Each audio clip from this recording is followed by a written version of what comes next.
dari kelompok 8 12 IPA 3. Di sini kami akan membahas mengenai bagaimana sih reaksi antara unsur Ni dan Cu untuk membentuk suatu sel volta. Tapi sebelum itu, izinkan kami untuk memperkenalkan diri terlebih dahulu. Perkenalkan, saya Diputu Firman dari Asia, biasa dipanggil Nia atau Tita, nomor absen 30. Nama saya Wisnu Bayu Sakti, nomor absen 35, tapi juga bisa dipanggil Wisnu. Perkenalkan, nama saya Madira Martini Dewi, nomor absen 28. Perkenalkan, saya Niputu Meira Chandra Dewi, biasa dipanggil Nira, nomor 25.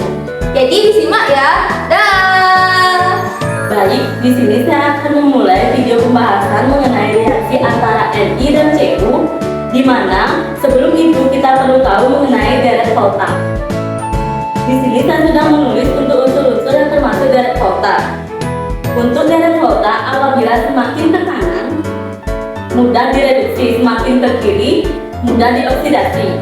Jadi, dari pembahasan tersebut, Ni termasuk anoda karena termasuk mudah dioksidasi, sedangkan Cu termasuk ke dalam katoda karena mudah direduksi. Baiklah, saya akan menjelaskan bagaimana cara kerja sel volta. Pada ilustrasi ini, saya memiliki logam Ni yang terceruk Ni dan juga logam Cu yang terceruk SO4. Nah, kita tahu bahwa Ni itu ada enggak itu atau enggak? Bagaimana itu terjadi? Karena apabila perhubungan awan antara logam Ni dan juga logam Cu, Ni akan melepaskan dua elektron. Nah, jadinya nanti Ni mengeluarkan dua plus dan juga mengeluarkan dua elektron lagi. Nah, elektron tersebut akan bergerak melalui awan dan menuju Cu. Nah, mulanya ini Cu itu bermuatan positif, tapi pada saat ada dua elektron akan menjadi netral. Nah, reaksi ini akan terus berkelanjutan sampai NiSO4 memiliki muatan positif dan juga CuSO4 memiliki muatan negatif. Akan membuat mereka menjadi netral, NaCl ini diperlukan. Nah, ion Na dari NaCl akan menuju CuSO4 dan juga ion Cl akan menuju NiSO4. Nah, setelah terjadi reaksi tersebut berbanyak kali, logam Ni akan menipis dan elektron Ni akan mengganti logam Cu. Baik, jadi setelah penjelasan teman saya sebelumnya, sekarang saya akan menjelaskan mengenai reaksi sel. Reaksi sel yang saya maksud di sini adalah antara unsur Ni dan Cu. Di mana di sini Ni akan diuraikan menjadi Ni dengan muatan 2 positif ditambah dengan 2 elektron yang telah dilepaskan. Kemudian Cu yang bermuatan awalnya 2 positif itu akan ditambah dengan 2 elektron yang berasal dari Ni yang telah dilepas oleh Ni. Kemudian akhirnya akan menjadi netral seperti ini. Ini akan terus berlanjut seterusnya untuk agar dia menjadi muatan positif dan negatif. Di mana nanti Ni akan menjadi muatan yang negatif dan Cu akan menjadi muatan yang positif. Nantinya akan ada unsur NaCl di mana Na bermuatan positif dan Cl bermuatan negatif. Na akan menetralkan unsur Cu dan Cl akan menetralkan unsur Ni seperti ini. Kemudian kita akan lanjut dengan penambahan antara kedua reaksi tersebut. Nah, di sini kedua elektron yang berada di antara kedua ruas ini bisa dicoret. Dua elektron yang berada di Cu ini bisa dicoret dengan dua elektron yang ada di Ni.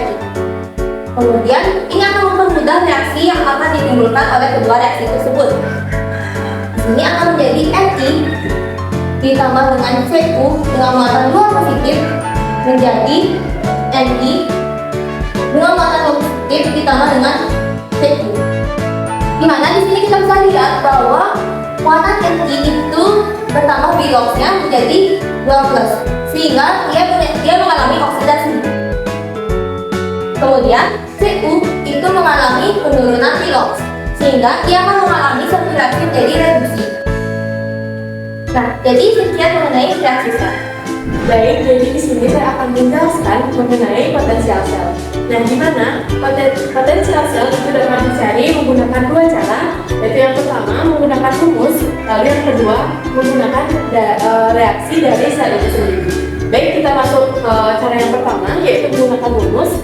Nah, di mana rumusnya yaitu E0 sel akan sama dengan E0 katoda dikurang E0 anoda.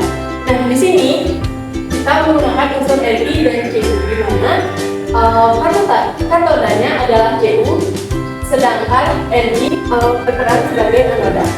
Dan di sini juga terdapat informasi mengenai dot dari Ni maupun Cu. Langsung kita masukkan sama dengan E0 Cu dikurang E0 Ni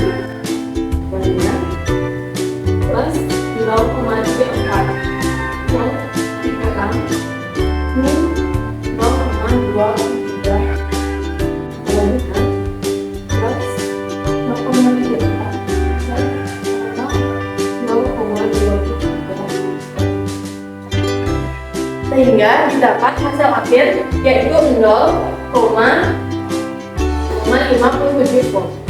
Nah, di mana ini nilainya lebih dari 0 sehingga reaksi antara Ni dan Cu dapat dikatakan berlangsung. Baik, kita akan masuk ke cara yang kedua, yaitu menggunakan dari reaksi selnya. Nah, di sini terdapat reaksi sel anoda, baik anoda maupun katodanya.